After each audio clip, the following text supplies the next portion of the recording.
Qui était saint Vincent de Paul? Au XVIIe siècle, un prêtre gascon changea le visage de la charité en France. Il venait d'une famille pauvre, avait été ordonné jeune, cherchait d'abord à s'élever, puis une rencontre bouleversa tout.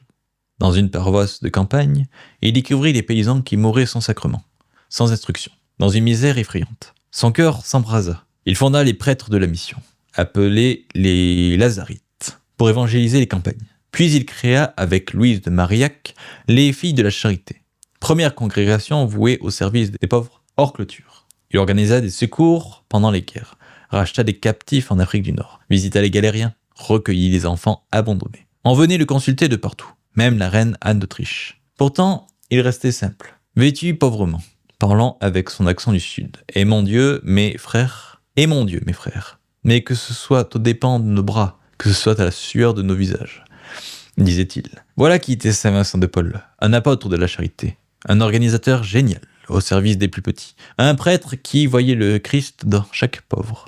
L'Église l'a proclamé patron de toutes les œuvres de charité. Il nous rappelle que l'amour de Dieu doit se traduire en actes. La foi sans les œuvres est morte. Saint Vincent de Paul nous appelle à servir non en parole mais en vérité.